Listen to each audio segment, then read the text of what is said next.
नमस्कार दोस्तों, स्वागत है आपका हमारे YouTube चैनल जीके ट्रैकर पे। देखिए फ्रेंड्स, आज की क्लास में हम बात करेंगे जो हमारी एक सीरीज है उत्तराखंड जीके एमसीक्यू सीरीज। और इस सीरीज में जैसा आप जानते हैं, हम उत्तराखंड की इंपॉर्टेंट किताबों को एमसीक्यू के फॉर्मेट में यहाँ पर कवर कर रहे हैं, जिसके अंतर्गत हम सबसे पहले अजय सिंह रावत जी की पुस्तक को देख रहे थे और आज हम इस सीरीज की 25वीं क्लास यहाँ पे कवर करेंगे। अगर आपने इस सीरीज की पिछली क्लासेस को नहीं देखा है तो आप उन सभी क्लासेस को प्लेलिस्ट में जाके देख सकते हैं। इस वीडियो के माध्यम से आज हम इस किताब के 500 एमसीक्यूज यहां पर कवर कर जाएंगे। लास्ट वीडियो में हमने टिहरी के राजाओं के बारे में बात कर ली थी। भारत में टिहरी के विलय तक हमने कवर कर लिया था। आज हम पवार वंश में जो प्रशासनिक व्यवस्था थी, टिहरी रियासत में जो प्रशासनिक व्यवस्था थी, उनसे जुड़े आपके कैसे कैसे क्वेश्चन बन सकते हैं, कैसे कैसे यहाँ पर थ्योरी बुक में दी गई है, उसी को एमसीक्यू के फॉर्मेट में देखेंगे। तो चलिए दोस्तों, आज की क्लास को शुरू करते हैं। आज का हमारा पहला क्वेश्चन है, पवार काल में राज्य का सर्वोच्च मंत्री कौन होता था? देखिए, राज्य का जो सबसे प्रमुख होगा वो तो राजा ही होता था, कॉमन सी बात है। लेकिन जो सबसे इंपॉर्टेंट अधिकारी होता था, सबसे प्रमुख मंत्री होता था, उसे कहते थे मुख्तार।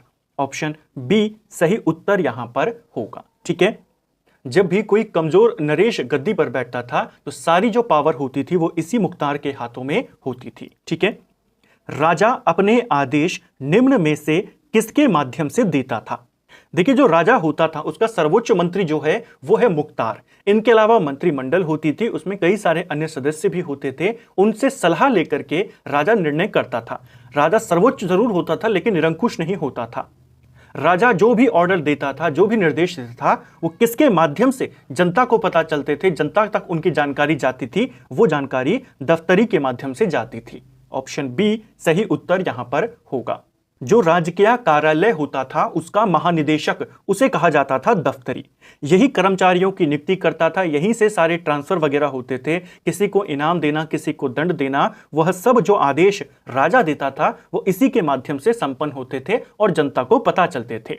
इसी के माध्यम से राजा अपने आदेशों को भी देता था। ठीक है, नेक्स्ट है, पवार काल में राजधानी के सुरक्षा अधिकारी क्या कहलाते थे? तो पवार शासन काल में राजधानी के सुरक्षा अधिकारी, यानी जिनके ऊपर राजधानी की सुरक्षा की जिम्मेदारी होती थी, उनको गोलदार कहते थे। ऑप्शन ए यहां पर सही उत्तर हो जाएगा। ठीक है, गोलदारों के अधीन इनके अपने सैनिक होते थे, उन्हीं के साथ मिलकर ये राजधानी की सुरक्षा करते थे। जो इंपॉर्टेंट कार्यालय होते थे उनकी सुरक्षा करते थे। थोकदार की बात करें तो ये आपके परगनों में राजस्व कलेक्शन का काम करता था।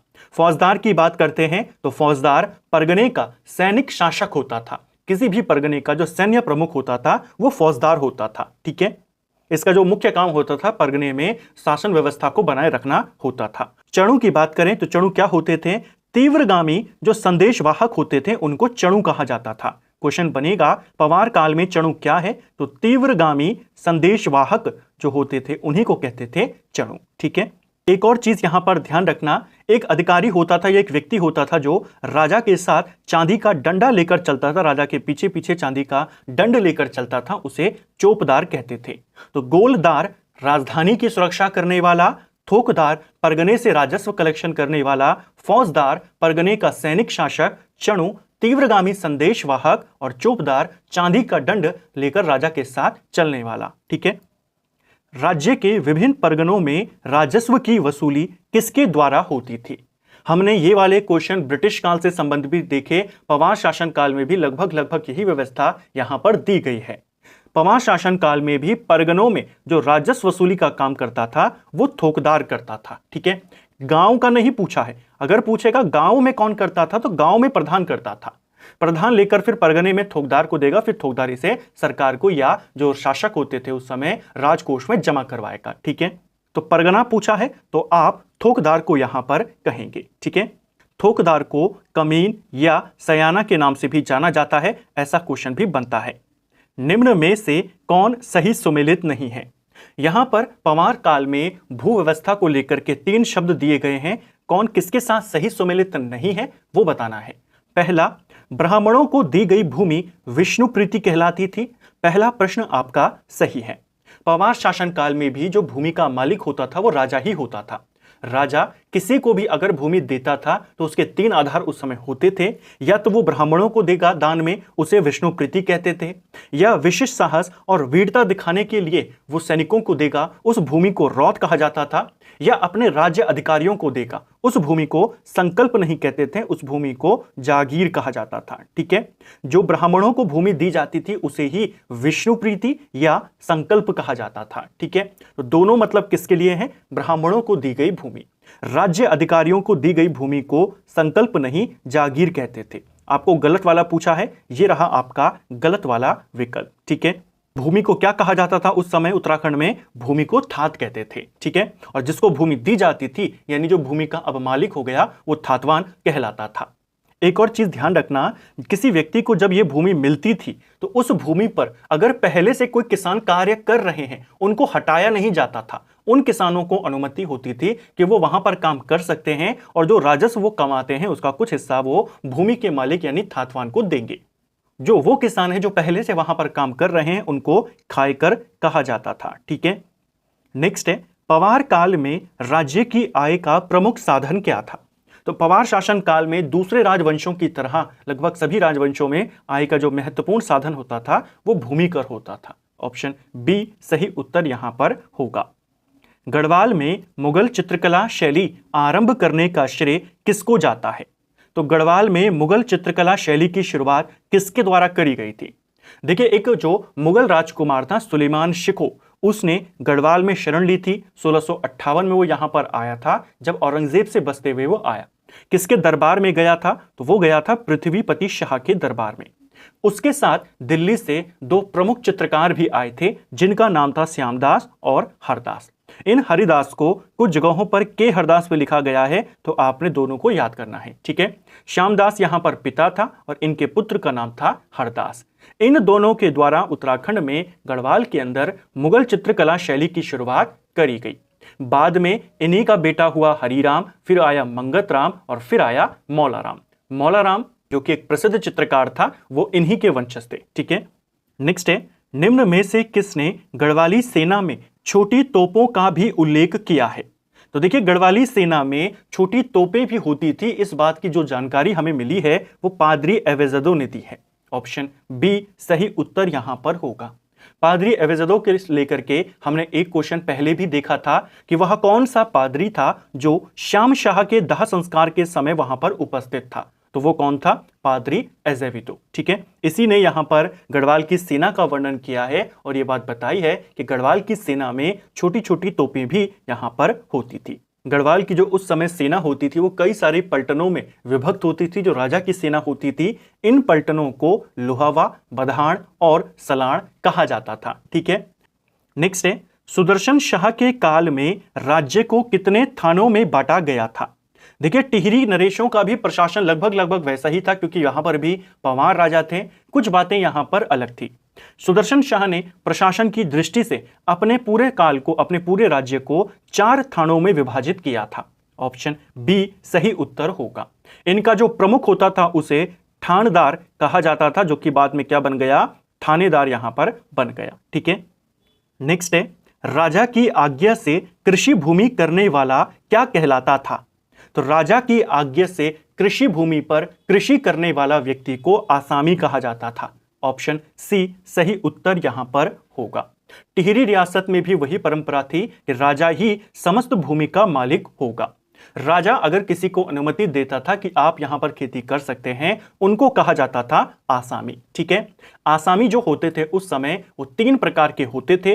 पहला होता था जिसको कहा जाता था मौरूसीदार। ठीक है, ये क्या होते थे? ये किसी के अधीन नहीं होते थे, ये डायरेक्ट वहां पर काम करेंगे, खेती करेंगे और डायरेक्ट राजा को टैक्स देते थे। ठीक है, इनके अधीन होते थे खायकर, जो दूसरों के अधीन होकर काम करते थे। जैसे मैंने आपको पहले भी बताया कि अगर किसी को भूमि दान में मिल गई तो उसके अधीन होकर अब ये काम करेंगे। ये राजा को टैक्स नहीं देंगे, ये उस व्यक्ति को टैक्स देते थे। ठीक है, और तीसरे नंबर पे आते थे सिरतान, जो इन दोनों के भी अधीन होकर काम करते थे इनके लिए। ठीक है, नेक्स्ट है, निम्न में से गलत कथन का चयन करें।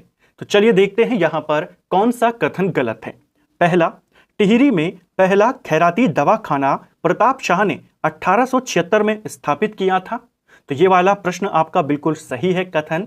टिहरी के अंदर जो पहला खैराती दवाखाना यहां पर स्थापित किया गया वो प्रताप शाह ने किया था। दूसरा, यात्री मार्गों पर छोटे छोटे औषधालय की स्थापना और चेचक का टीकाकरण कीर्ति शाह द्वारा किया गया था। ये वाला भी आपका सही है। ठीक है। 1940 में राज्य टीका विधान पारित किया गया था। ये आपका गलत हो जाएगा। जो राज्य टीका विधान था ये 1943 में पारित किया गया था, ना कि 1940 में। तो सी वाला गलत है, गलत का ही चयन करना था। नरेंद्र शाह द्वारा 1925 में देवप्रयाग में वर्तमान ढंग का चिकित्सालय स्थापित किया गया, यानी एक मॉडर्न हॉस्पिटल किसने स्थापित किया? नरेंद्र शाह ने 1925 में इसे देवप्रयाग की जगह पर नरेंद्र नगर यहां पर करना, इन्होंने नरेंद्र नगर में स्थापित किया था। इसके साथ साथ देवप्रयाग और उत्तरकाशी में भी इन्होंने हॉस्पिटल्स खोले थे, लेकिन जो प्रमुख है वो नरेंद्र नगर वाला है। तो यहां पर ये मिसप्रिंट हुआ है, तो देवप्रयाग की जगह इसे नरेंद्र नगर यहां पर लिखें। ठीक है। नेक्स्ट है, टिहरी रियासत में भूमि कर या लगान का अधिकांश भाग 7/8 भाग नगद राशि के रूप में लिया जाता था। इसे क्या कहते थे? तो देखिए, टिहरी के अंदर जो भूमि कर होता था उसका अधिकांश भाग, यानी अगर आपको भूमि कर में 8 रुपए देने हैं तो 8 रुपए में से 7 रुपए आपको नगद देने होते थे, और इसको कहा जाता था रकम या मामला। ऑप्शन ए हमारा सही उत्तर यहां पर होगा। ठीक है। अगला, अंग्रेजों ने गढ़वाल को कितने परगनों में बांटा था? तो देखिए, जो ब्रिटिश गढ़वाल था अंग्रेजों ने इसको कितने परगनों में और कितनी पट्टियों में बांटा था? तो ब्रिटिश गढ़वाल को अंग्रेजों ने 11 परगनों में और 86 पट्टियों में विभाजित किया था। परगनों को पट्टियों में बांटा जाता था, पट्टियों को फिर गांव में बांटा जाता था। ठीक है। तहसीलदार के कार्यों को सुचारू रूप से चलाने के लिए किसकी नियुक्ति यहां पर की गई थी? तो देखिए, अंग्रेजों के द्वारा जो ब्रिटिश गढ़वाल यहां पर बनाया गया था उसका जो प्रमुख होता था वो डिप्टी कमिश्नर होता था। ठीक है। कुमाऊं कमिश्नरी के अधीन होता था और वह डिप्टी कमिश्नर का पद होता था। डिप्टी कमिश्नर के नीचे डिप्टी कलेक्टर्स होते थे और उनके नीचे होते थे तहसीलदार। तहसीलदार का जो काम होता था, राजस्व वसूली में तहसीलदार एक इंपॉर्टेंट व्यक्ति उस समय होता था। सभी पिछले वर्षों का लेखा जोखा, सबका निरीक्षण, लगान की जो राशि है वो सब तय करने का काम यही तहसीलदार करता था। इसी के कार्यों को सही से चलाने के लिए, यानी इसके हेल्पर के तौर पर कानूनगो की नियुक्ति करी गई थी। ऑप्शन बी सही उत्तर यहां पर होगा।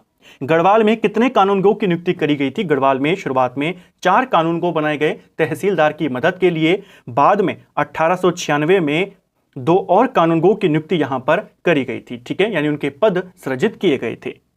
नेक्स्ट है, किस कुमाऊं कमिश्नर द्वारा पटवारियों की नियुक्ति की गई थी? सिंपल सा क्वेश्चन है। कई बार हमने देखा है कि पटवारियों का पद या पटवारियों की नियुक्ति किसने शुरू करी थी? ये करी थी विलियम ट्रेल ने 1819 में। ठीक है। और कहेगा प्रशिक्षित पटवारियों की नियुक्ति किसने शुरू करी थी? तब आप कहेंगे बेटन ने। ठीक है। नेक्स्ट है, प्रधान के बालिग होने तक नियुक्त किया जाता था। गांवों में ब्रिटिश काल में भी जो राजस्व कलेक्शन का काम करता था वो प्रधान या प्रधान करता था। जैसा मैंने आपको पिछली क्लास में भी कहा था, प्रधान का पद वंशानुगत होता था, यानी कोई व्यक्ति अगर प्रधान है तो उसके बाद उसका बेटा ही प्रधान बनता था। लेकिन अगर किसी कारणवश उसके पिता की जल्दी मृत्यु होती है और उसका बेटा उस समय नाबालिग है तो उस अवधि के लिए उसके किसी रिश्तेदार को, जो नजदीकी रिश्तेदार होता था, उसे प्रधान के पद पर नियुक्त किया जाता था जब तक उसका बेटा बड़ा नहीं हो जाता। जो नियुक्त किया जाता था उसे मुख्तियार कहा जाता था। ऑप्शन बी सही उत्तर यहां पे होगा। ठीक है। प्रधान और सरकार के मध्य के अधिकारी को क्या कहते थे? तो प्रधान और सरकार के बीच में जो काम करता था, इनके बीच की कड़ी के रूप में वो आपका थोकदार होता था ब्रिटिश काल में भी, जैसा हमने पहले भी देखा। थोकदार को ही कमीन और सयाना भी कहा जाता था। दक्षिण गढ़वाल में इसे कमीन कहते थे, उत्तर गढ़वाल में सयाना के नाम से जाना जाता था। शुरुआत में इसे कमीन और सयाना ही कहते थे, बाद में इसका एक कॉमन नाम पड़ गया थोकदार। ठीक है। तो इसका जो उत्तर होगा सही वो उपरोक्त सभी होगा। ठीक है। कमीन, थोकदार, सयाना ये सारे एक ही पद के नाम हैं। नेक्स्ट है, थोकदार प्रथा को समाप्त करने का प्रयास किस कमिश्नर के द्वारा किया गया था? देखिए, जैसी उस समय शासन की व्यवस्था थी कि थोकदार यहां पर बीच में होगा, नीचे इसके प्रधान होते थे, इसको काफी अधिकार दिए गए थे, ये प्रधानों को पद से हटा भी सकता था। और सरकार और प्रधानों के बीच में एक कड़ी के रूप में यह काम करता था। तो अपने पद का इसने काफी ज्यादा दुरुपयोग किया, जिस वजह से जो कमिश्नर था हेनरी रैमजे, उसने पूरा प्रयास किया था कि इस ठोकदार को ही यहां से खत्म कर दिया जाए। हालांकि इसे बाद में खत्म नहीं किया गया था, केवल प्रयास इसके लिए किए गए थे। किसके द्वारा? हेनरी रैमजे के द्वारा। ब्रिटिश कुमाऊं का पहला भू बंदोबस्त केवल परगना स्तर पर किया गया था। निम्न में से किस भू बंदोबस्त में गांवों को भी आधार बनाया गया था? देखिए, ब्रिटिश काल में 11 भूमि बंदोबस्त हुए थे, जिनको लेकर सवाल बनते रहते हैं। जो ब्रिटिश काल का पहला भूमि बंदोबस्त था, जो 1815 से 16 के दौरान हुआ, वो आपका मुख्य तौर पर गोरखाओं के जो आंकड़े थे उनके आंकड़ों पर आधारित था। ठीक है, और वह जो बंदोबस्त था वो केवल परगना स्तर पे था। गांव के स्तर पर अभी भूमि की माप नहीं की गई थी, केवल परगनों का यहां पर आकार निश्चित कर लिया गया, उनकी भूमि को देखा गया। गांव स्तर पर गांव को आधार माना गया और गांव के स्तर पर यह मापा गया। किसके वाले बंदोबस्त में? दूसरे बंदोबस्त में। ऑप्शन बी सही उत्तर यहां पर होगा। जो दूसरा बंदोबस्त था यह 1817 में हुआ, विलियम ट्रेल ने किया था। ठीक है, और इसी बंदोबस्त के तहत पहली बार गांव वालों को भी पता चला, ग्रामीणों को पता चला कि उनके गांव की सीमा कहां से कहां तक है। तो गांव स्तर पर गांव को आधार बनाकर किया गया पहला भूमि बंदोबस्त दूसरा वाला था। पहला वाला केवल परगना स्तर पर हुआ था। ब्रिटिश कुमाऊं के तीसरे भू बंदोबस्त के बारे में क्या सही है? चलिए देखते हैं। 4 कथन दिए हैं, कौन सा वाला कथन यहां पर तीसरा जो भूमि बंदोबस्त हुआ था उससे सही है? 1818-19 के दौरान यह बंदोबस्त हुआ था। पहला कथन, यह भू बंदोबस्त ट्रेल ने करवाया था। पहली बात आपकी बिल्कुल सही है। इस बंदोबस्त में हर गांव के लिए मालगुजारी नियत की गई थी, यानी वो कितना टैक्स देगा ये किसमें डिसाइड किया गया? तीसरे भूमि बंदोबस्त में। गांवों को आधार बनाकर गांवों का सीमांकन किया गया दूसरे में, और हर गांव के लिए मालगुजारी नियत कर दी गई, फिक्स कर दी गई, वो किया गया था तीसरे में। ये वाला भी आपका सही है। यह बंदोबस्त भोटिया इलाकों को छोड़कर सभी स्थानों पर करवाया गया था। यह कथन भी आपका सही है। जो ये वाला बंदोबस्त था, तीसरा वाला बंदोबस्त, यहां 3 साल के लिए किया गया था। इसे भोटिया इलाकों को छोड़कर, जो सीमांत इलाके थे हमारे, जो तिब्बत को लगते थे, उनको छोड़कर बाकी पूरा जो अंग्रेजों का अधिकार था वहां पर किया गया। इसमें हर गांव की मालगुजारी को फिक्स कर दिया गया और इसे विलियम ट्रेल ने करवाया था। तो सभी कथन यहां पर आपके बिल्कुल सही हैं, इसको भी आप ध्यान रखेंगे। तो फ्रेंड्स, ये था हमारा आज का वीडियो, जिसमें हमने उत्तराखंड जीके के 20 और क्वेश्चन को यहां पर कवर किया और इनको डिटेल में समझने का प्रयास किया। उम्मीद करता हूं आपको आज का वीडियो पसंद आया होगा। अगर आपको ये वीडियो पसंद आई है तो वीडियो को लाइक करें, चैनल पर नए हैं सब्सक्राइब करें, अपने दोस्तों के साथ शेयर करें। वीडियो आपको कैसा लगा कमेंट बॉक्स में हमें जरूर बताएं। Thank you friends.